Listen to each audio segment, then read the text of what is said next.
Hello and welcome to the Gold, Goats, and Guns podcast for February 2nd, 2023. My name is Tom Luongo, and we have a lot to talk about. It is episode 130, and I have the great pleasure of having back my good friend Alex Krainer. I've been on the show multiple times. I've been on multiple other podcasts with, including Sean Newman's podcast and a roundtable we did with Gonzalo Lira back in December, which I think was eye-opening for a lot of that audience, and find that funny. Alex is here today. We're going to try and make sense of what happened yesterday with the Federal Reserve's policy statement, and then with what's going on in the ECB and the possibility of one of my weirdest projections ever coming true, if not de jure, but in de facto sense, which is that is Janet Yellen actually running the country? So, Alex, good to talk to you again, as always. Welcome to 2023.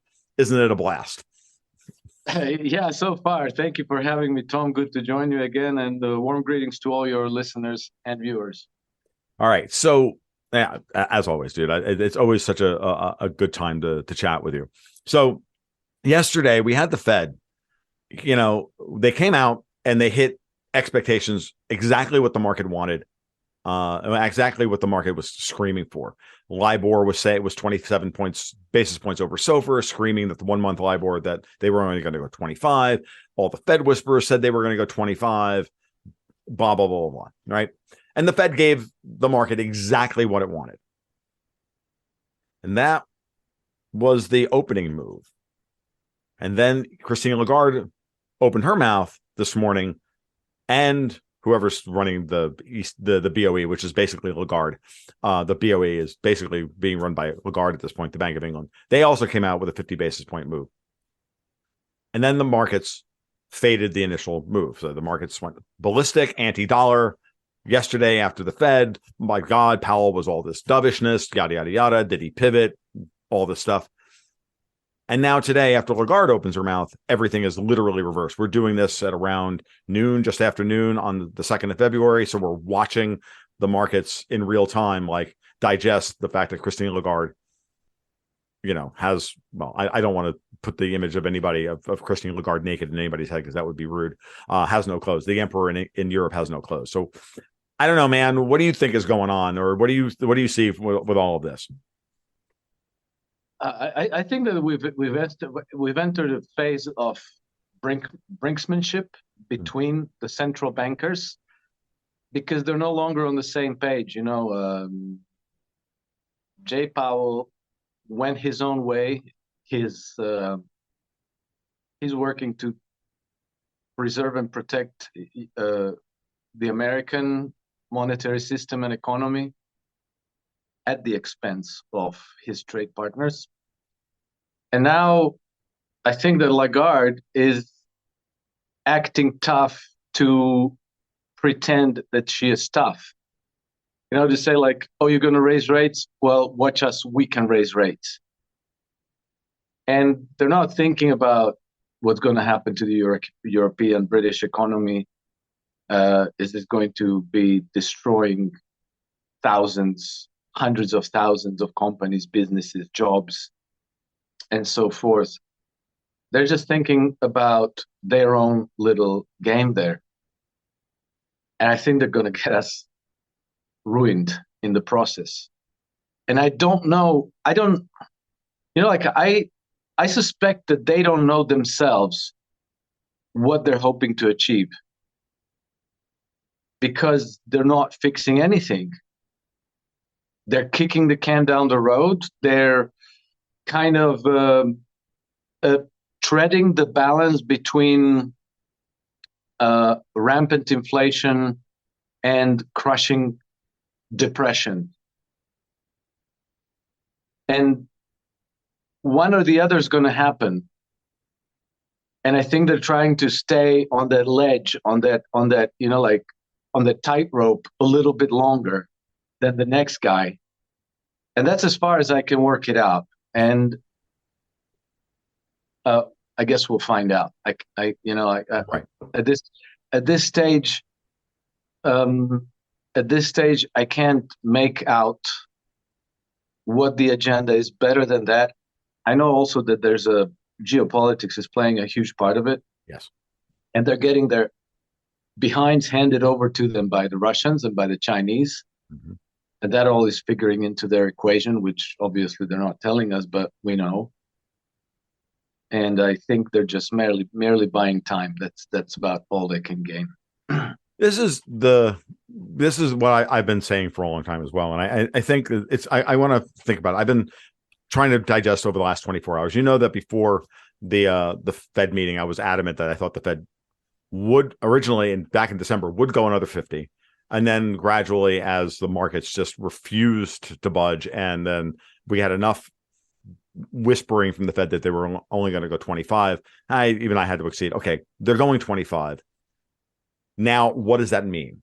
Right? Does it invalidate any of any of the arguments that I put forth that the Fed and the ECB are at odds with each other? The central banking cartel of the world is starting to break apart. I think that's still very clear.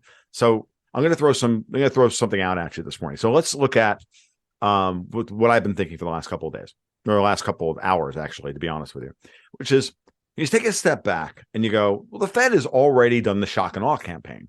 The market doesn't believe the Fed is wanting to do away with the Fed put. They're at 4.75%. We're still, thinking about it. We go back a year or even 6 months.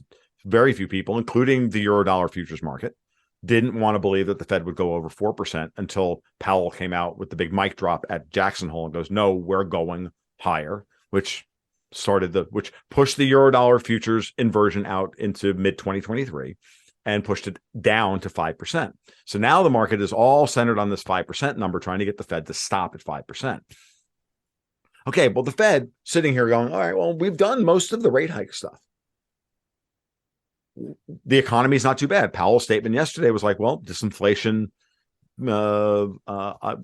impulses are starting to show up. That's a good sign. The labor market is still in pretty good shape. Yeah, there's a lot of layoffs, but it's mostly middle manager stuff. There's plenty of the demand for labor in the U.S. economy to move things around, not to shuffle papers and not to ban people on Twitter, but to actually, move stuff from point A to point B, produce stuff, all the rest of it. As I like to put it, Tumblerina von Safe Space got fired from Twitter, and she's going to have to learn how to pour coffee at the Waffle House. Right? That's the reorganization that's happening in the U.S. labor market right now. And you can, Jolt's numbers telling you this, blah, blah, blah, blah. But then we have Lagarde and the BOE, which is now a wholly owned subsidiary after the coup against Liz Truss last fall, comes out this morning with a 50 basis point raise. The BOE comes out with a surprise 50 basis point raise. So Powell's saying, hey, man, job's not mostly done, but the job's pretty much done. And we're going to hold rates at this level for a while and we're going to see what happens. Whereas Lagarde is like, we're still at negative 6.5% real yields, right? 9.2% CPI, Eurozone CPI, 3% on the European Union rate. Like the market came out this morning and went, are they insane? Because she came back and she took away the third 50-point raise that she had announced in December. So now she came out with this incredibly dovish statement. Look at the reality. Look at the relative situation. It speaks to your opening point that the central banks are not on the same page. So it looks to me like Powell could just kind of sit back from a position of strength and go, yeah, your move. And her move this morning was to panic. I mean, am I wrong in thinking that? And that, is there any? Tom, look, I don't know, but B, I think you're not wrong. We'll find out. But, Lagarde, she's, I don't know. Maybe there's a reason why they have a convicted criminal at the helm of a European Central Bank, After she ran the IMF. Yeah. Yeah, exactly. Remember. So, but it's just funny, Alex. I look at this and I think, okay, Powell's got the things mostly under control, right? At least for now. And for now, yeah. I'm not saying that he doesn't have problems in the future, right? But it just feels to me like, to speak to your point that they're kind of trying to buy time here, that she acts tough. She's taken back that third rate hike and saying at the same time, inflation is far worse than we thought it would be. Which is it, Christine? What are we doing here? And now I'm going to throw something else at you. So in effect, they've already destroyed the sovereign debt market in Europe because the ECB owns most of it. And if not, then they forced it to be owned by the strong central banks at the expense of the weak central banks, target two liabilities, all that stuff. So she's already destroyed the sovereign bond market. She destroyed the euro's potential as a reserve currency by going to negative interest rates, or then she and Draghi did that. So guess what she came out with this morning?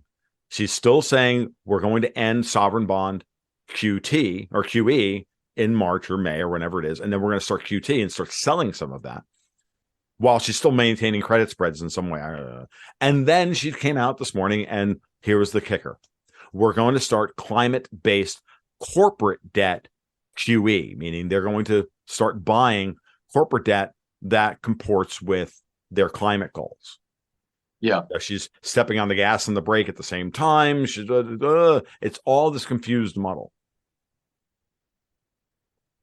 Well, I think it's very deeply agenda driven. I don't know. You'll remember that they were announcing last year a plan of allocating globally 130 trillion with a T, $130 trillion in this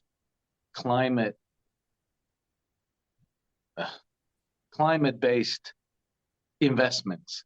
Yes. So, going away from fossil fuels into renewables. But I think that there's a lot of there of in there, like what they say is climate agenda also includes this ultra tight control matrix.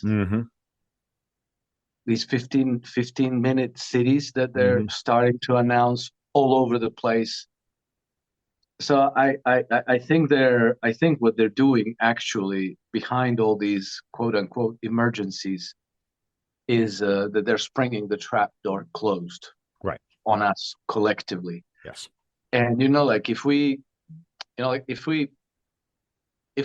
move back from the tree to look at the forest, I think the one thing that's very interesting to consider is that through these QE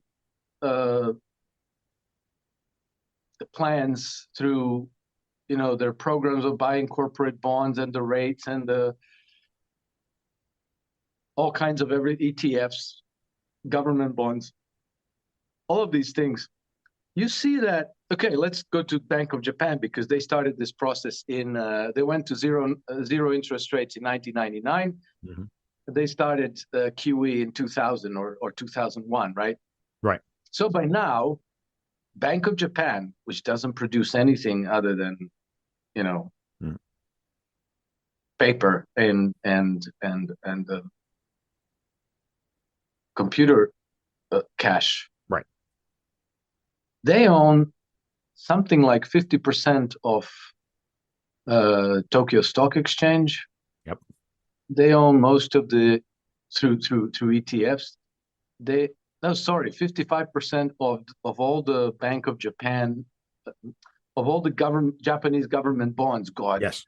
They own 55% of all the government bonds. They are majority owner of most of the companies listed on the Tokyo Stock Exchange. Like, think about that one. The central bank established in a fraudulent manner is now the majority owner of the economy, essentially. Yes.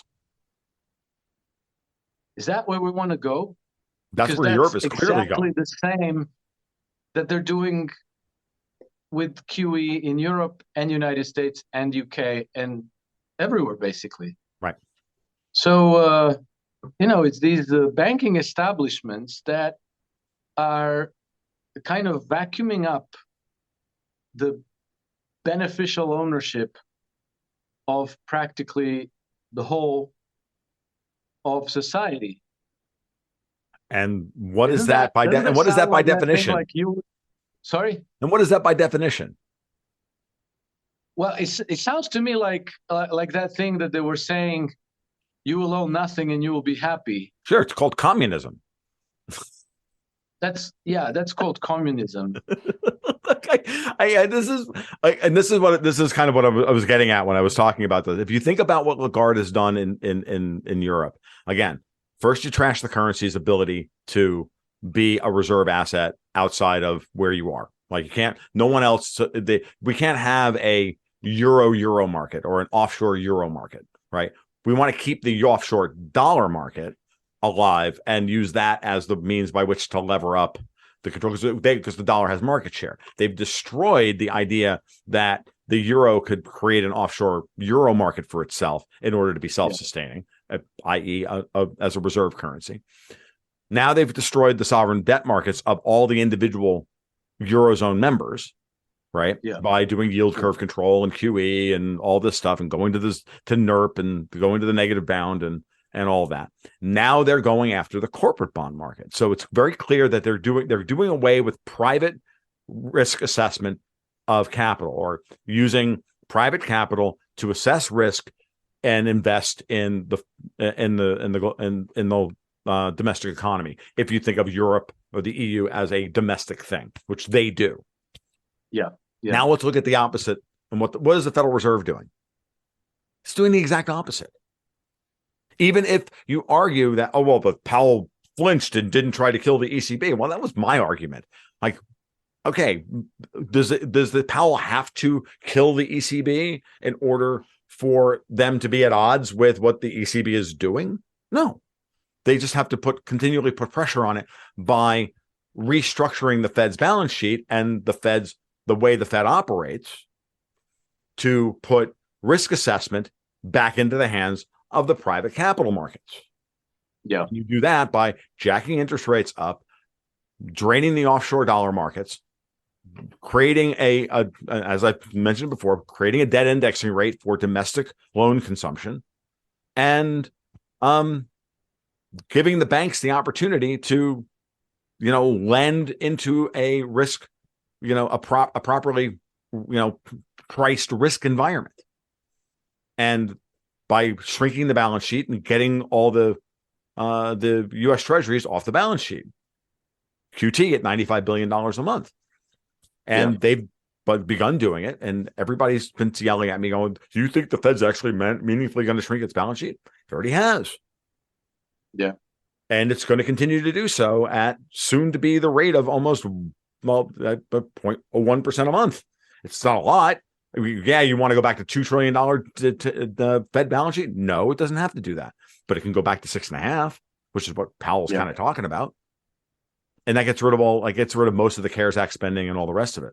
And that changes that changes everything in my mind. And I think that's, so the twists and turns along the way, there's a lot going on here. And so this is the way I started to think about it over the last 24 hours, and to put kind of a more nuanced spin of what's happening, because I'm trying to think like Powell, right?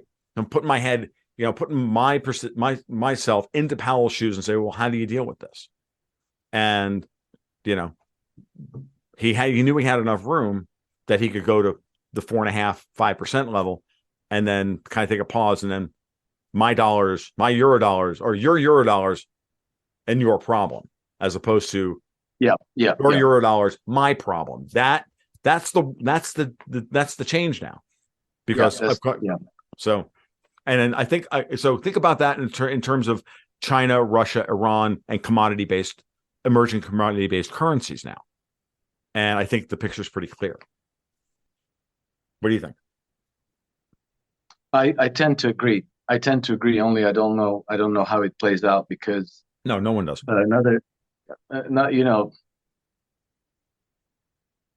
What's happening geopolitically, I think that inevitably we're coming very close to the end game in Ukraine. Mm-hmm. I can't even begin to kind of work out how that's going to affect everything. What the fallout is going to be. Honestly, Alex, I think that that's less of an issue right now, then we would like, trying to project 3, 6, 9 months, 12 months. I think right now, just trying to describe what people are actually feeling in the positions of power might actually be the better thing for us to be exploring, because we are at an inflection point. We're at that moment where everybody's ox is really being gored, and you're trying to figure out who's on what. I think that's actually the better way to frame this, as opposed to just trying to to do what we normally do, which is to go way out into the future and try and see the bigger picture, the big end game. I don't think that's possible right now. But okay, so I have these things with the wisdom of crowds. I kind of believe in the concept. Mm-hmm. And so one thing that I was looking at, going back to August 2020, mm-hmm. You had, British gilt, 10-year U.S. 10-year Treasury bond, and the German bond. Mm-hmm. And you'll see why I'm saying this. Yeah. They're all kind of like, they flattened out. They started to go slightly downhill. 15th August 2020 is the day when the Taliban walks into Kabul unopposed, takes over. Right. What happens? The gilt, the ECB, the gilt, the German bond, and the U.S. Treasury note start going like that. So the yields start climbing. Yeah. Yeah. Okay. Just to make sure. So we're talking to make sure that the bond novices in the audience understand when you're talking about. Because, I'm talking. Bond prices are going down, yields are going up. I'm talking about the prices. Yeah, yields start climbing. Now, correlation is not necessarily causation, except that was kind of a really important moment in history. Mm-hmm. It's a moment in history that to this day, the British politicians are frothing at the mouth about. We never should have left. We should go back to Afghanistan, blah, blah, blah, because they can't give up. They can't give up on their empire. And I suspect that it's a massive blow to the quality of their collateral. And even though this is not a commonly discussed theme, but the quality of collateral matters a lot, because the Western financial system is very badly starved for collateral. And if they start losing the collateral that they already have, I don't know what the effect is, but the effect has got to be something. Mm-hmm. So, what happens if Russia, if the last hope for, let's say, freezing the conflict of Ukraine is lost? I think there's an effect. Right. And I wouldn't be surprised that what we're seeing today is already, I wouldn't be surprised that Jay Powell and Christine Lagarde are already figuring this into their decision. Right. And that's maybe why, not Lagarde, maybe Lagarde is, but maybe, I don't know. I know I'm out there, but I'm wondering if that's not the reason why Jay Powell has decided to maybe take it easier with and this is gonna. So I'm gonna bring something else into you that into something I think that will help with this, which is the following. Because I've been thinking about this a lot. China's reopening. China timed its end of zero COVID with the announcement of Janet Yellen's price cap on Russian oil, right? And this again, that name's going to keep coming up here, okay?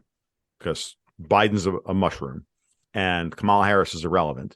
So who's actually running the country?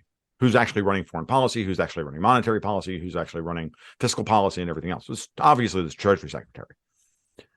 So a year and a half ago, I said they were going to get rid of Biden, get rid of Harris, and put Yellen in as president, just like they did in Europe when they put Mario Draghi in charge of Italy to run a technocratic government. Well, we already have a technocratic government here in the United States. It's being run by Janet Yellen.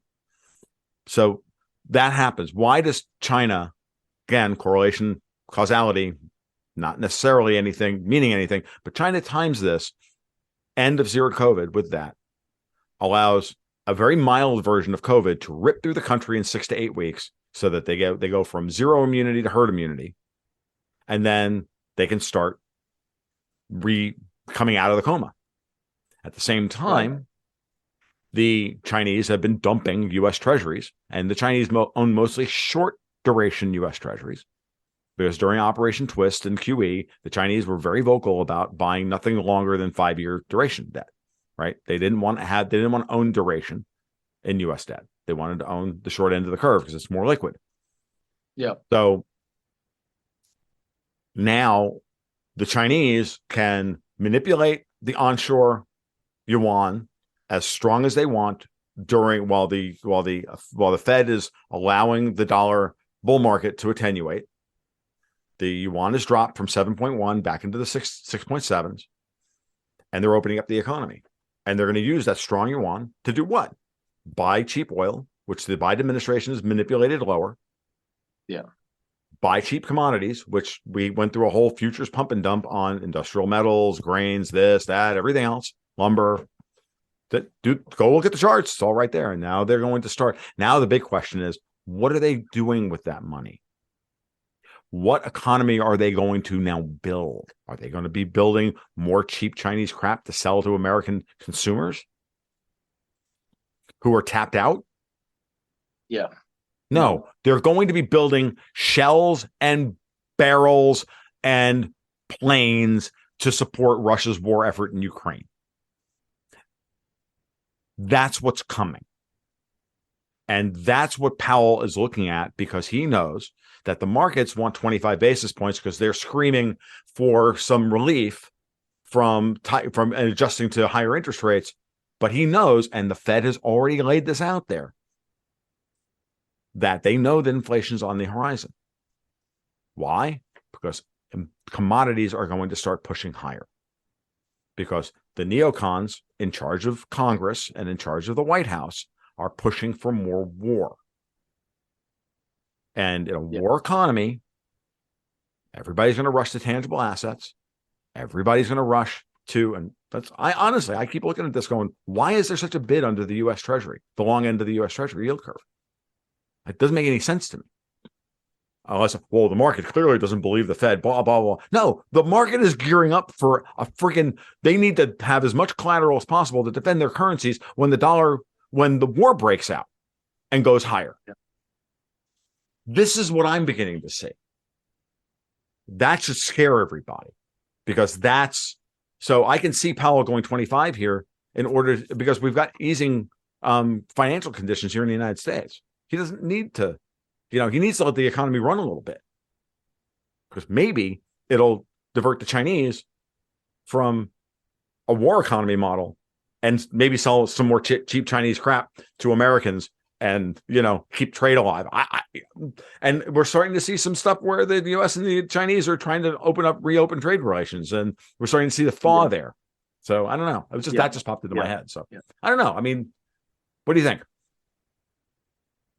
I think that's very interesting. I think that what I see is that the Chinese are investing also very heavily into infrastructure projects in their, around their Belt and Road initiative. Yes.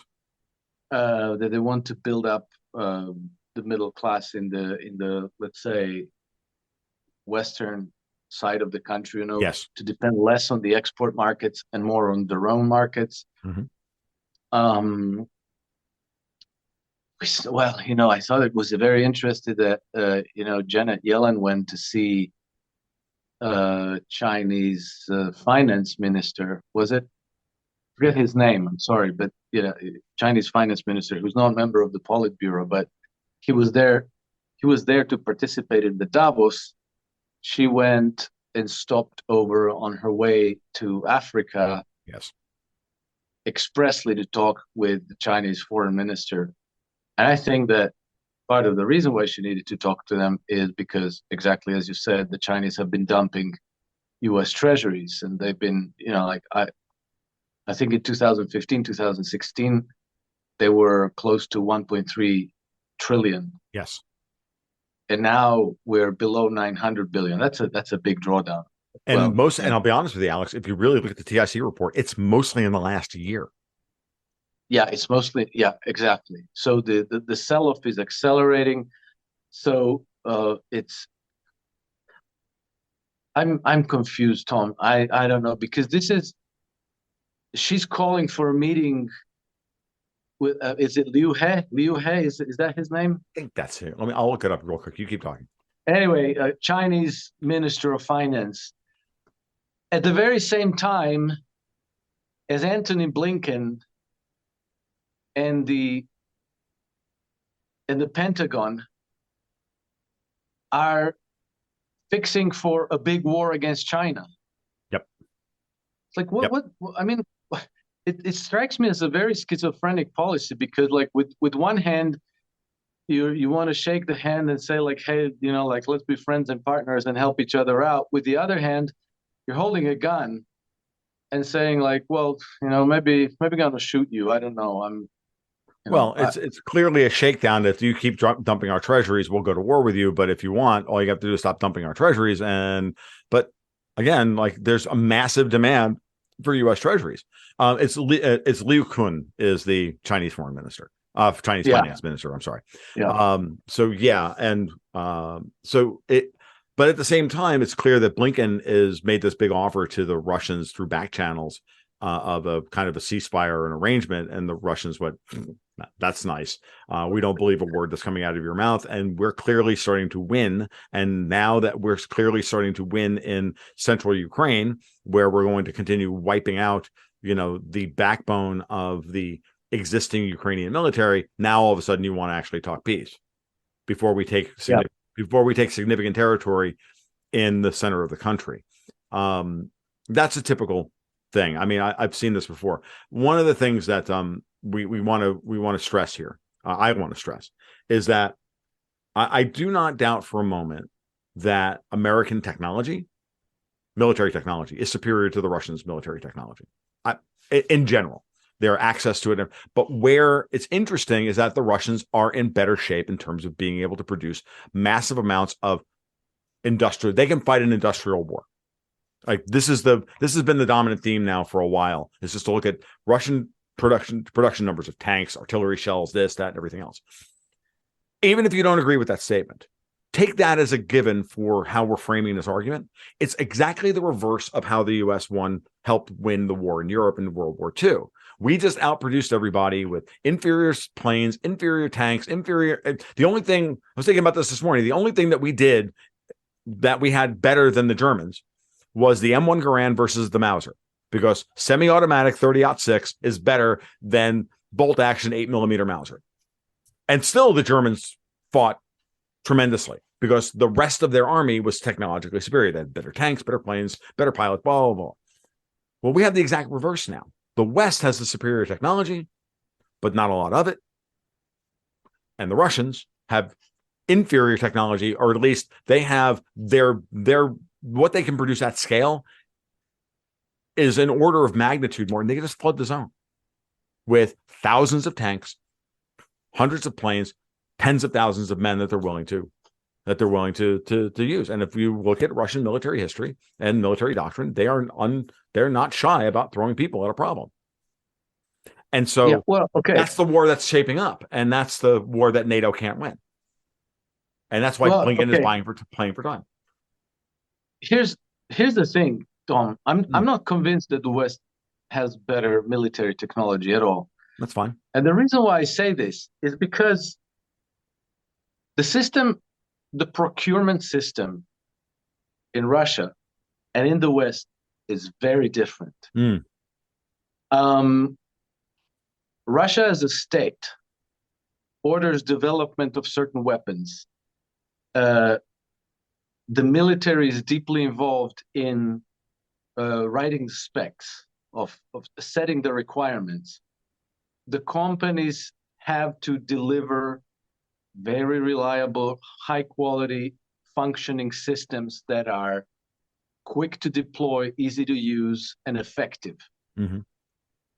In the United States, you have a different thing where, the military industrial complex kind of uses the expedient of lobbying to get more and more and more money, what they need to produce is not so much reliable, effective, easy to use weapon system. They need to produce justifications for spending large amounts of money. Mm-hmm.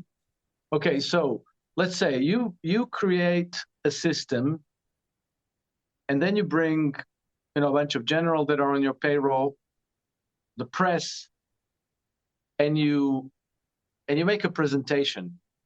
You make a show of this weapon system functioning, right? Mm-hmm. And you fly some plane, you shoot a rocket, the rocket hits the plane, everybody applauds, and then everything goes in the press. What an amazing system this Patriot system is, and blah, blah, blah, blah. From this point on, and now you secured the contract, right? You're getting like tens of billions of dollars a year. From this point on, because the whole industry is predicated on profitability. They're all publicly traded company. Mm-hmm. They have shares. The CEOs get bonuses and so forth. The actual production of this system is a cost. Yep. More cost, less profit. Less profit, lower share price. So it seems to me that the whole system, actually, the incentives are stacked against producing good, reliable technology. Mm-hmm. Okay, and reliable technology means, like it doesn't necessarily have to be sexy. Right. It has to be reliable and effective. Yep. Okay, and so, these Patriot systems, I don't know when they were developed, in the 80s, in the 70s. I don't know when they were developed, but for example, for the reason that I don't necessarily understand, the S-300s, the S-400s, the S-500, the Russian system, they all take off vertically, right? Yep. And there's a very important reason why that's a huge advantage. Why can't the United States have vertical takeover systems? They still have those things that take off like that. Their range is smaller. Mm-hmm. They performed, they performed quite poorly in Saudi Arabia. They performed quite poorly. So, it seems to me, and we'll find out. Right. The Patriots are one aspect of this. I've deferred some of my argument. I defer to people that I know that have a much better understanding of the nuts and bolts of the technology itself that's being deployed in the battlefield. We're talking about the M1 Abrams tanks and blah, blah, blah. And those systems, one of the things to think about with all of those systems in the U.S. system is that each individual part has its strengths and weaknesses. The Apache helicopter, the M1 Abrams, the Bradley fighting vehicle, blah, blah, blah. But the whole thing works as a unit. They all have strengths and weaknesses. They all offset each other's strengths and weaknesses, and you have to bring the whole system in. You can't just piecemeal in and throw some Apaches in there and expect it to do anything. Same thing. You have to have the entire supply chain, the entire logistics chain, and no one should be under any illusion that the United States military does logistics superlatively. We're very good at it. We're still very good at it. Even if we are in decline or not at our peak of these things, we're still vastly superior to the Russians, who still move everything on trains and don't even have a logistics supply chain that is sophisticated in a multimodal sense. 90% of what the Russians do is they move stuff by train. Like, that's what they do. And it is what it is. But Russia's military doctrine is not offensive. It's defensive. It's fundamentally different. The Americans' philosophy on this is much different. I don't want to get into that. I don't want to go too far in that. In the broad sense, and even the most hardened neocon understands that because they failed to destroy their Russian economy, which was the whole point of the sanctions, which was destroy the Russians' ability to actually build anything. Yeah. They understood that they had to shock and awe the economic system in order to cripple the production system. That has failed. And now they're stuck in a World War I style war in Ukraine that either the Americans and NATO have to fight as an integrated unit, or sue for peace for 2 years while they train the Ukrainians on all of these systems. We trained a Ukrainian army to take all the Warsaw Pact countries' former Soviet weapons and build that army. The Russians have destroyed that army. Yeah. They've destroyed all those tanks, they destroyed it all. Now the Ukrainians have to be retrained again, and they need time. And the Russians, industrial production of war material is going up, and now they have the Chinese. So now you've got the combined productive capacity of Russia, China, and to a lesser extent, Iran. And with the Russians and the Iranians merging their banking systems, they're now completely sanctions proof. They're completely SWIFT proof. And guess what? Yeah. Saudi Arabia, India, China, they're all going to join that alliance, and they'll all be out of SWIFT. And then what? And this is what they're worried about right now. And I think that when you tie it back, this is why Janet Yellen's going around the world. Yeah. This is what I'm starting to see. And I don't, and this is also why when you look at it, the only option for the Brits and for the American neocons is to go big now or go home. Yeah, that is exactly right. And I think that, that's why is Boris Johnson still there in the UK, in the US? I don't know. I try. The less I think about Boris Johnson, the happier I am. Well, yeah, he's in your neck of the woods somewhere. He was meeting with the prominent Republicans on the Atlantic Council yesterday, trying to sell World War III. Right. I don't know how far he's going to get with that, but they're really pushing hard. And then in the UK, you have the former defense minister pitching World War III. Then you have this chair of the House of Commons Defense Committee. I forget exactly what it's called. He's a conservative MP, Tobias Ellwood.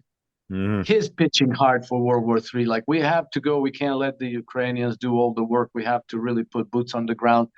They're like dead serious. They want to go big.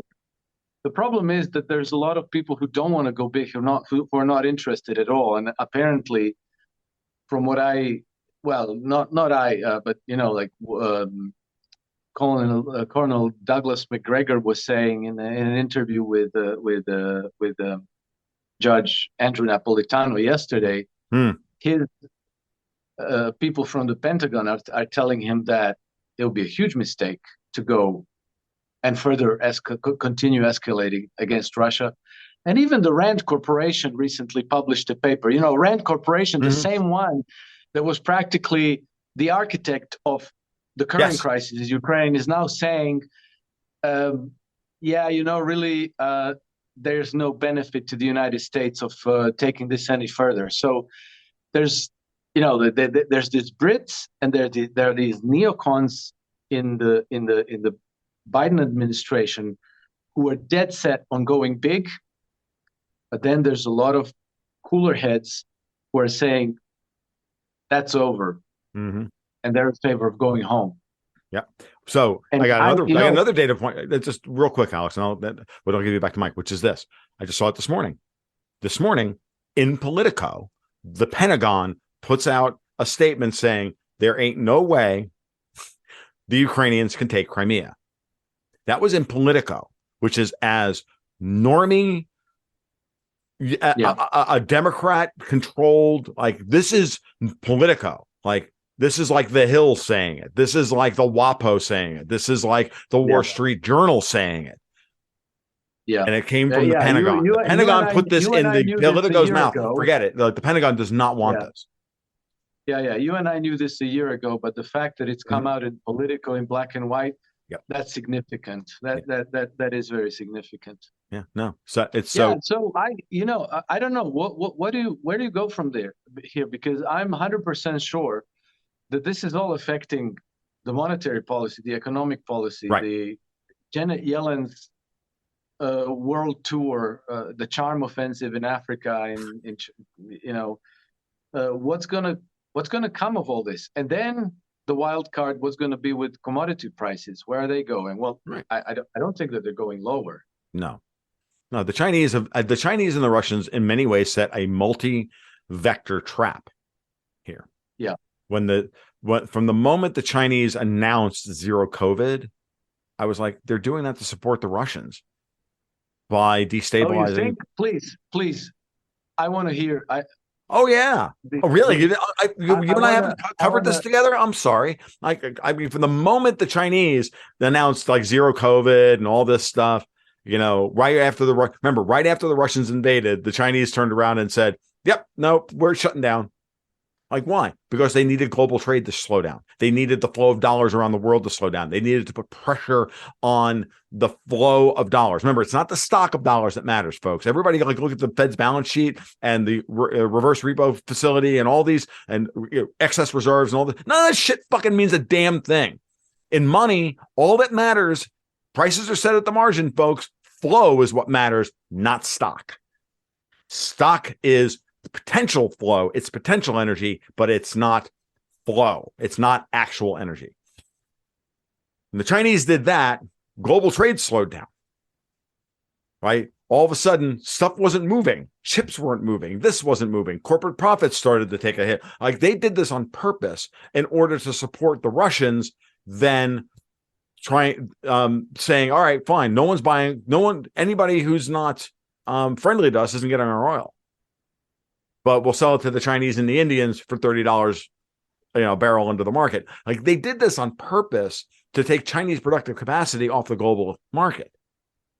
Yeah. Okay. Or basic stuff like pharmaceuticals, like grommets, because we've offshored all this basic crap and let the Chinese make it. That's too expensive for us to make at home. We don't make screws in the United States. I mean, we do somewhat, but for the most part, you want to buy deck screws at Lowe's, they're made in China. China takes that capacity offline. People aren't building a new deck off their southern, their south facing wall. Like, they're not doing any of that stuff.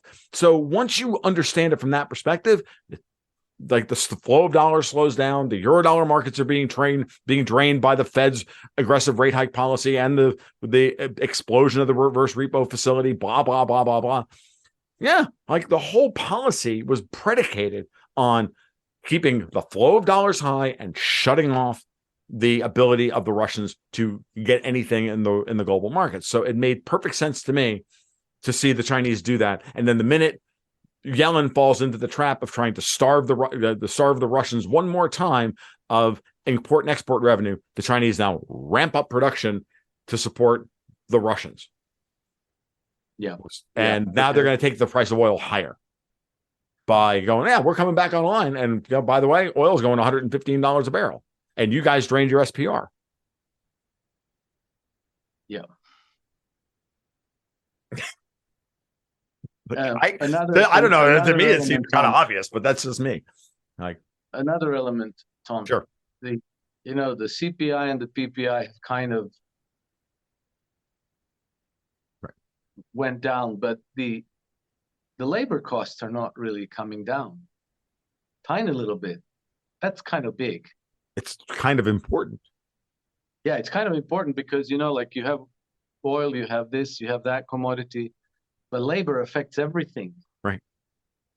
And labor costs are going up because there's still demand within the economy for labor. We have too many people sitting on their asses not working. And the Biden administration is about to pull the last of the COVID support policies. Like in May, all that stuff starts to end. And so right in time for the presidential, policy, primary season to start, because that starts immediately. That starts in June, right? Remember, the U.S. presidential cycle starts in June of this year. Yeah. And then we have the end of LIBOR at the end of June. And then we have a big debt rollover that Janet Yellen is facing. So I don't know. I look at this stuff and I'm like, U.S. 10-year, which is mostly owned, the issuance of which is mostly owned by the Fed. Remember, everybody else went short duration during the QE years. The Fed was the one buying all the 10s, 20s, and 30s, right? Which is why Yellen is out there screaming that there's no liquidity in the 10, 30, 20, and 30-year market. So she's like trying to do a treasury version of of Operation Twist, right? Like, and she's trying to literally undermine Fed policy. The Fed's going to be able to going to start going from passive QT, allowing these to run off their balance sheet and be retired, to actively selling into strength and then Yeah. raising the long end of the yield curve and doing away with this historic 210 inversion that we've been dealing with. I just think the Fed is waiting for the blow off top in U.S. Treasury prices before they start doing that. That's what I'm thinking. But I don't know. I'm just some guy on the internet. I could be wrong. Yeah, I'm also just some guy on the internet, Mm-hmm. and God, the events have accelerated to the point where I'm mesmerized. I have to say I'm mesmerized. I am too. Although I'll also say I'm mesmerized in part in a positive way as well, because there are things that maybe 10 years ago I looked at and I thought like, well, wouldn't that be nice? But never in my lifetime, which are actually happening now. Mm-hmm. I mean, just as an example, I remember reading one of these, the LaRouche Pact or LaRouche organization. They publish a thing called Executive Intelligence Review, right? Very good publication, and I was subscribed. And then in one of them, they published this map of all these trade routes and all this, connecting China and India with Europe and going down to Africa and then connecting to the United States and all this. I thought, wow, wouldn't it be great if this started to come alive? And I thought like never in a million years. And well, today it's really happening and it's coming a long way. Mm-hmm. Well, that's to do with the looming new trade settlement system and new currencies that are coming around the corner, which also figure into this equation. And I don't know how they figure, but not good for the West. Whatever it is, it's not. Not if the West wants to continue to operate the way they've always operated. And I think this is where what I've been thinking about this is that, at times, when you uncover something that's discontinuous, right? Like you say to yourself, could the Fed really be at war with Davos, right? And then there's always the prospect that as as something like that becomes, that looks true. You get a little carried away. You're like, okay, cool. Powell's going to do X, Y, and Z, and I'm a shit poster and everything else. So I like to overstate my case because it's fun. Because how else are you going to get through to people? Because they're all looking at you like you got four heads. You got to make stupid memes and and all the rest of it. But then when you sometimes, and I as a person, I always I know this about myself, which is why I don't trade anymore, which is that I can uncover the trade and then hold on to it way too long. As a poker player, by the way, you want to beat me? I always overplay a marginal hand. Oh, by the way, I don't know how to get away from a marginal hand. And it's like an endemic part of my personality. And so I'm reviewing the way I've come at this for the last 6 to 8 weeks or so as we've come to this moment in time. It's really obvious that at some point I got a little carried away with this whole Fed versus Davos thing. So now I'm trying to put the color on it. Right. And this is just kind of it's part apologia, part mea culpa, and then part, look, dude, we're all shooting in the dark here trying to figure out what the hell is going on. Right. Yeah. But when you back this out, you're like, okay, there's more nuance to this than we thought before. And there's been a whole lot of big moves, counter moves made. Like the Fed made their big move. The New York banks made their big move. And then we've seen some other big moves by Davos. And now we've seen some pushback. I mean, Jamie Dimon went to Davos and said two things.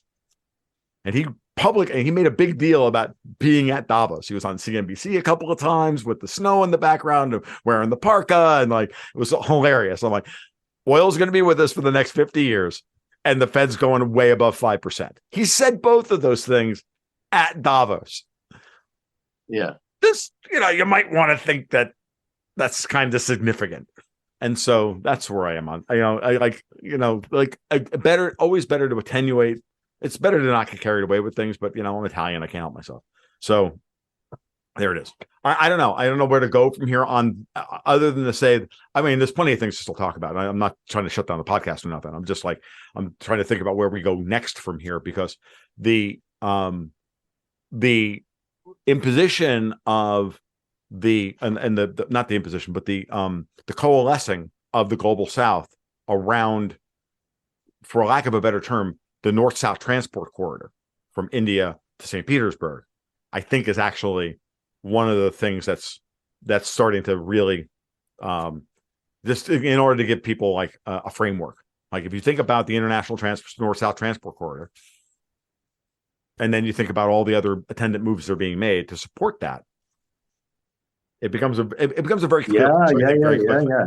It's a massive development. Look, and you know, like the thing about this is that it's you know, like all these developments, plural, are very robust. They're not fragile. It's not like you can well, you would have to regime change either Russia or China or both to stop it.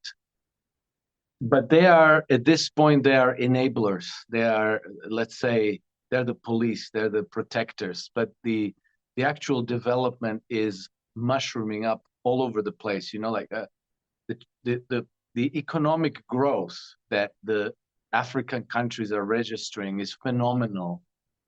The GDP growth per capita is something that most African, you know, like places like Mozambique and Ethiopia and so forth, you know, like it's coming at the levels that's never been seen before. You know, like Africa is rapidly becoming a normal place. You know, like no more Bantustan with people, you know, living on $2 a day. They're becoming normal countries. Mm-hmm. And I'm sorry to even use that word, normal countries, right. But you know, like it wasn't long ago that Donald Trump was saying it's a shithole, and he was right. But that is changing so rapidly that, right. You know, like countries that were shitholes not so long ago are coming together. Right. And these are, you know, are you going to go to war against everybody? You can't. No, you can't. So I think the West is in the panic, but it's a result of I think decades of catastrophic miscalculations, and it almost staggers the mind to think that people who are in charge of this think that they're smart. You know, like I was, just as an example, just today, you know, I was thinking about, you know, like when I was a young guy in my 20s, I had to go to the military to do the military service. It was normal. Every person at the age of 18 had to go do their military service. Or if you went to the university, then you had to go after you finished university. So between 18 and 25 years old, you had to go and do it. And then everybody did away with it. You know, like in Croatia, I think I was among the last generations. And then I came to France, to here to Monaco. But in France, you know, they had military obligation. They did away with it as well. And then Italians did as well. And everybody did. And I felt like, what is this all about? I mean, are we fixing for 1,000 years of peace? Is there not going to be any war? Because that's kind of cool. But on the other hand, you know, shouldn't the population be, you know, like shouldn't men in a population know how to shoot guns, know how to defuse a mine, know how to, you know, take a gun apart, clean it up, and, you know, set a camp, live off the land, you know, that kind of thing, right? Hugely important. Yeah. And nobody wants to go to war, but, you know, like, isn't it better to be a warrior in a garden than a gardener in a war? You know, I don't know who to credit for the. I think it was Jordan Peterson said that recently. I don't know if he's cribbed it from somebody else. No, but he stole it from somebody. It's like one of those Gandhi or Sun Tzu or something like that. Yeah, it's somebody like that. Yeah, right. And so I think that in a normal society, you want to educate young men to serve in the army. You hope you'll never have to use them, but they need to be educated. Or, you know, we had here in the States, we had the Boy Scouts, right, that taught boys how to, you know, live off the land, work together, do all that stuff. Yes, they learned how to shoot, guns and all of that stuff, because know, that was part of. And you have the Second Amendment, so people privately teach themselves how to do those things. Yeah. You know, United States it's in a league of its own, but in Europe, you know, like we now find out that we have no militaries. Our militaries have like I don't know. France has like 2 days worth of artillery ammunition. They have 72 Caesar howitzers last week, and I'm taking this from because I just watched Gonzalo Lira's podcast. Gonzalo Lira said France has 72 howitzers total, the whole country, and Russians just destroyed 70 howitzers last week. Right. That were deployed by Ukraine's military. Germany has done away with its army. Britain has 70,000 troops, one stadium. Everything, they've dismantled everything. Why? I think that the people in charge 20 years ago in the unipolar moment thought they won. They read Francis Fukuyama's End of History, right, and they thought like, we don't need this anymore. It's just an expense. And in fact, we like our men to be emasculated and effeminate, and we don't want them dealing with guns and shooting and having military training and getting beat the crap out of by their comrades, by their brothers in arms, if they're being softy wussies, right? You know what happened? Well, we have martial arts studios here in the United States where there's no contact. Like, really? Okay. And then I studied with the junkyard dogs. Like, when I studied with the guys who hit so friggin' hard that it was martial art without a contact. Exactly. But I can go right into my hometown and there's one there and there's no contact. I'm like, how do you learn how to throw someone? How do you learn how to? Yeah. That was not what I studied. Right. I studied with people who were 2 generations removed from the Japan's occupation of Korea. That's the type of taekwondo I did. So we did ground fighting and we did, joint locks and we did eye pokes and we did all sorts. And, this is how you disable somebody with a C strike to the neck. I'm out of practice. I'm not practicing anymore, but but the mindset was like, oh no, I just like, yeah, I can kill him. You're just like, yeah, if I need to, and you just walk into a room and you're always like, just aware of the situation enough to know I'm not putting myself in this one. I'm not putting myself in that one. I'm 55 and I'm out of shape. So therefore, push comes to shove. I know to go first, and that's that. Yeah. But, the thing is that I think that these drunken Davos people and neocons and Cold War warriors, I think that they essentially miscalculated everything because they thought they had won, and they were not prepared for any of this that's happening today. And I think that they're in a panic. And I think that a lot of what we're seeing today in policymaking is them scrambling hysterically to try to undo, like, I don't know, like in trading places when Duke and Duke brothers, they got cleaned up at the end, and then they want turn the machines back on. But it's gone, it's done, it's finished. Yeah, no, it is. It's over. And anyway, whatever. I'm not very optimistic for Europe, but I think that the United States is in a league of its own. It's going to bounce back, and it's probably going to be better than it has been for a very, very long time. It's just going to take a little while. Maybe. I think it's going to take. I think it's going to take longer than we would hope, and I think that. And I just the next 18 months are going to be very, very pivotal for the United States. Coming into the next election. So. Yeah, and I'm not optimistic per se, but I can tell you that I keep seeing the right things. I don't, I'm not black-pilled about any of this stuff. Like, I think it's better to look at this from a glass half full perspective, because before Donald Trump and before Brexit, being black-pilled was the right place to be. Yeah. We are now 6.5 years beyond that. They have accelerated their Agenda 2050 to Agenda 2030 and now to Agenda 2022 or 2024, whatever it is. They really do think they really are trying to hysterically make everybody believe that the world's going to end in 8 years.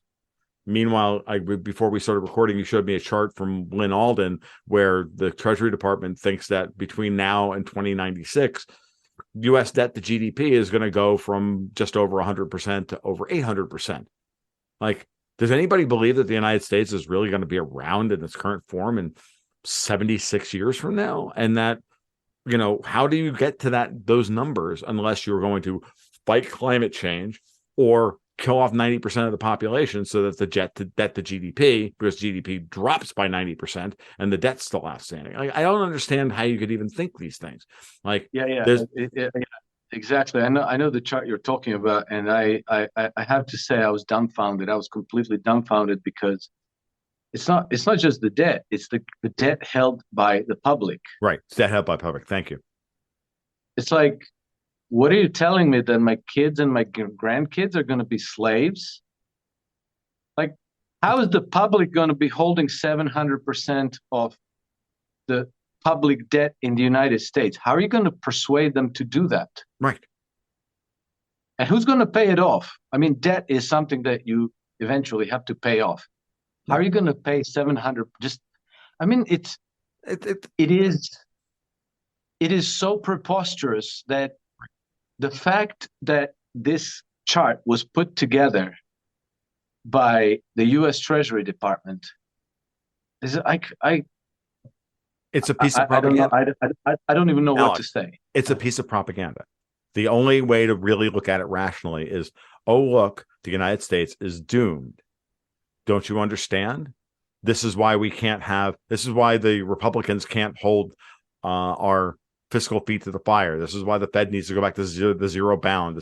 It's all in service. And we're all going to die because the temperature is going to rise half a degree. I'm like, really? Okay. Okay, boomer. Keep thinking that, like a millennial or whatever you want to call it at this point, because they're basically, I hate to say this, but they're practically the same thing. So one is just a traumatized version of the rapacious other. They're two sides of the same coin. So I don't know. I mean, I look at that and all I can think of is this is just another way of trying to explain to the world, yes, we agree with you, everybody, that we're going to continue to put out this propaganda that the United States has no future, even though that is clearly not the case. And the question is that even defies common sense and logic, because if you just think about where the world was 100 years ago, we just went through World War One, and the psychology and the economy and the social conditions were absolutely bleak. They were horrible, and not only that, you had that pandemic, the Spanish flu pandemic. And they were forcing people to wear masks. And then in the early 1920s, you had the Red Scare hysteria. There were the Guarantees Trust and JP and the Morgan interest set up this United Americans, which were deliberately whipping up anti-communist hysteria. They were publishing these reports that there are 3 million Soviet communist agents in the United States, that there's going to be blood flowing through the streets, that they're going to starve the New Yorkers in like all this, like people went anyway, not to get into too many details, but things were bleak, right? And then they got better. Yep. And then also, if you think about where China was in the 1970s and early 80s, it was one of the poorest countries in the world. Look where it is now. Right. Russia in 2000 was also a broken rust bucket and one of the most corrupt countries in the world. Look at where it is now. That's right. Germany at the end of World War II. Yes. Well, okay, let's not look at where Germany is now, but let's look at where Germany was maybe, 10 years ago. Right. And so, to be too pessimistic is simply not justified. It's not warranted. That's not how history works. You don't take short-term developments and then extrapolate them infinitely, and we're all going to be dead in 10 years from now. That's not how it works. No. You get into a crisis, you hit the bottom, and from there you get a renaissance, and amazing things happen. And we've seen that so many times through history, that particularly with respect to the United States, that still has a viable democracy, state rights, Second Amendment, First Amendment, Fourth Amendment, private formation of capital through the banking system, formation of capital, very diverse economic basis, yes, very, very healthy entrepreneurial culture, very well-evolved systems that favor innovation and production. And the biggest tax haven in the world for foreign capital. Yeah, that's kind of important. Delaware, right? Yeah. Well, no, I mean, I don't mean to cut you off, Alex, but you're correct. And we also still have very strong, and in places, especially the rural communities here in the United States, everybody around the world it's like we see a version of China that we think we want it to be, that comports to it's propaganda. The same thing with Iran, same thing with the Russians, same thing with Europe, blah, blah, blah, blah. I see the protests in France, and I think that all France is on fire. Just like people see, shootings and cops beating the crap out of people in the United States and think that that's what happens on the street corners every day. I got news for you. It doesn't work that way. It's like perception is not reality. Okay. The way the news flow works is that, like if you go out and shoot somebody on the street today, it's going to be in the news. Right. If you help an old lady carry her groceries to the car, nobody's going to say a word. Right. Like if you do something nice, nobody cares. Right. So like a million acts of helpful kindliness, cooperation, practical anarchy of things, yes, are never reported. So you get the impression that it's all shit out there, but that's not. I agree with you. That's not how it works. It doesn't work that way to begin with. And there's a cycle. Your point earlier. This is a cycle to everything, and the way it was recent. And I don't want to remind people, just from a particular philosophical point of view, what Alex was just describing, that whole take a short-term thing and extrapolate it into the future linearly. That's Malthusian thinking. That's Malthus, and Malthus is always wrong. There are under no circumstances when Thomas Malthus was and his type of thinking is ever right. But it bleeds, so it leads, because that's the way the propaganda cycle works. And single vector analysis on any issue is a recipe for a faulty prediction. There is no common one thing that is driving everything. There's no one independent variable that you can isolate and go, yep, that's it. Being a scientist, being a math guy, from an independent, if you can isolate the independent variable and then and hold everything else ceteris paribus, set everything else equal, then we can go, oh, this is the big effect. All those models that we all work on, all the econometric models, all the rest of it, are all faulty at a fundamental level. And are our best backfits of observational data, and then models created on that, but with no foundational hypothesis that was developed a priori. These things, they use the propaganda of it looking like science or looking like good mathematics, but with faulty premises. And then they build everything else off of that. And the worst science of this, and I use the word science very carefully or very sarcastically, is econometrics. It is the most dismal of all mathematical. It's the dismal science. It's absolutely worthless. It's completely worthless. I mean, look, I studied economics. I was like the Kool-Aid drinking geek who graduated magna cum laude, okay, top of my class. So I took all of it extremely seriously. I had to get dragged through the mud and beat up in the markets severely to realize that none of it works. It's all completely worthless. it's the reason why I became a trend follower 20 years ago. Yeah. Because, like as geeky and as thorough as you want it to be, it helped you absolutely zero to predict the outcomes. It's I mean, funny. yeah, maybe, very, very long-term outcomes where you could say like, there's too much debt in the system. Eventually, we're going to get inflation. Right. But when, how much inflation, how fast, when it's going to take zero. Right. No, unpredictable. No, it is. There's too many variables. It's funny. I was at my just to put a bow on this. Right. It's funny. I was at my local my weekly gaming group last night, and a friend of mine who's a mathematician, and he was like, and we were chatting about our undergraduate experience and taking differential equations and Calc 3 and all this stuff. And he said, I never did get to econometrics, and I went, good. You're good. We're completely worth. Like, he literally said that. I never did take econometrics. I'm like, good. It's because it didn't pollute your thinking. With you would have looked at this, and you would have looked at this, and you would have been like, this is all nonsense. It's not real math. He saved him. He spared himself a brain injury. Yeah, no, exactly. He did. He's a formidable opponent because he's such but always really nice about it, and then proceeds to kick my ass.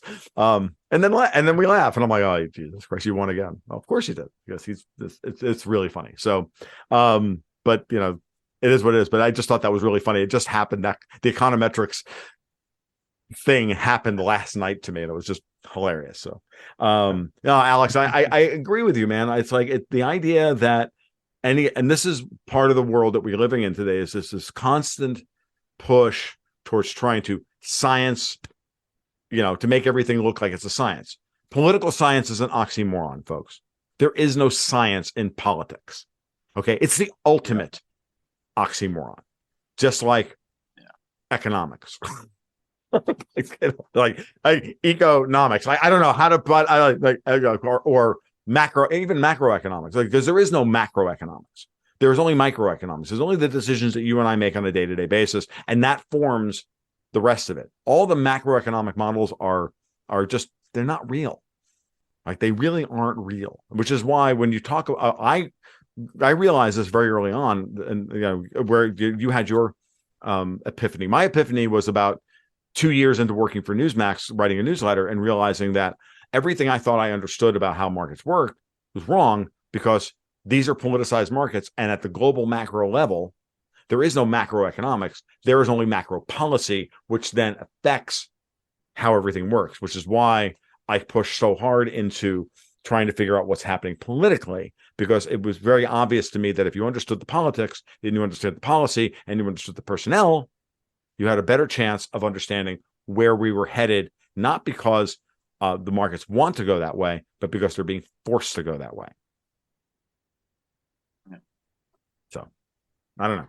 So I think that's where you and I yeah, I know we agree. I know we agree on that, which is why we both kind of do what we do, the way we do it. Yeah, absolutely. Yeah. Absolutely. All right, man, this has been a blast as always. And just as a quick programming note, Alex and I have already scheduled the next time we're going to be on Sean Newman's podcast, which is about a week and a half, I think. So we're going to do another roundtable together there. And I'll have Alex back on soon, and we'll do the thing again. So hopefully the world's going to throw some clarity to us. Maybe by then. Maybe. Rather than this, like, what the hell is going on? Well, the funny part is, and that just FYI, everybody, Alex now writes a very, very good Substack. Just I'm gonna pimp Alex's work, because he never will. I do recommend you actually follow Alex's Substack. It's very, very good. He auto put me on his list, so I started getting the emails from him. I'm like, oh, cool, I got an email from Alex. It was great. So I absolutely recommend, whenever Alex does write an article, he doesn't write often, but when he does, which is great, because actually one of the things the last thing I'm going to complain about is the market guys who are forced to write every day. Oh my God. Guys like Michael Everett, Rabobank, and Bill Blaine and others, they do their morning every day they have to write. Well, if you really read them every day, you will not be able to make sense of the world, because they're just reacting in real time to stuff that they have no idea about.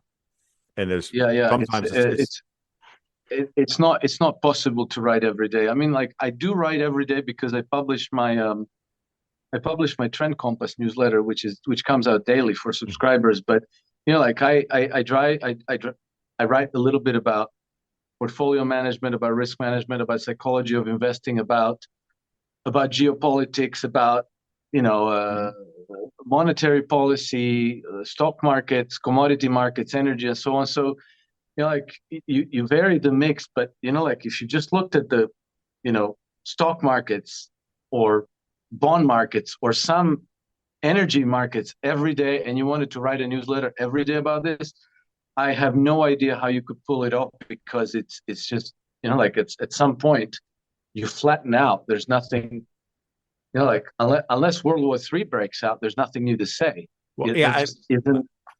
Agreed. And I think, I brought those guys up not because I know why they do it. They do it for the same reason that I write stuff for my patrons and I communicate with them 3 to 4 times a week. It's a notebook, right? But the problem when you publish that notebook publicly is that then it shows up every day. And then it becomes a thing. Better that you keep that conversation. I think you get to keep most of that conversation private between you and your community, and you hash it out privately. And then every once in a while, you publish something publicly, which aggregates all of that thinking into one thing. When I was first starting out, I couldn't do that. I had no community. Now that I have one, it seems to be the better model. And then you write less, but you say more. Ultimately. And also what you get from that community is you get often very, very good quality feedbacks. Absolutely. There's nothing better than having a good hive mind around you. Yeah. Yeah. Absolutely. So I agree completely. And for content creators, this is the new model. You and I could do an entire podcast on just community building and all the rest of it. I'm going to not go off on that tangent now, but just to understand that the more I do this, the more I see it, the more I realize that this is about how you curate and aggregate to you a high quality group of people who are mostly like-minded and are trying to work it out in real time together. And that community is a thing that is far greater than the sum of its parts. All right. Alex, as always, my friend, this has been a blast. I've really enjoyed every minute of it, and we will do it again soon. So take care. Tom, thank you. Thank you for having me, and we'll touch base again with Sean Newman in about 10, 15 days time, something like that. Yeah, something like that. It's about 10 days. So we'll talk soon. Be well. Excellent. All right. You too. Bye. Bye-bye. Well, that'll about wrap it up for episode 130 of the Gold, Goats, and Guns podcast. I want to thank everybody for tuning in. Thank my good friend Alex Krainer for showing up and doing a thing, as we like to do around here. You can, as always, follow my work over at my blog at tomluongo.me. You can follow me on Twitter at TFL1728. And you can sign up for the Patreon service over at Patreon/Gold, Goats, and Guns. There's a link on the blog, and there'll be a link in the show notes below. At Patreon, it's where we publish the Gold, Goats, and Guns monthly newsletter with a bespoke portfolio strategy, as well as all original content by myself and Dexter White. And I keep in touch with my patrons on a weekly basis with private blogs and private podcasts. So if you're interested in any of that, do the thing. Sign up. It would be great. We'd love to have you. All right. Well, that'll about wrap it up. We will be here soon with another hopefully interesting podcast. You guys be well. You take care. We'll talk soon. Keep your stick on the ice.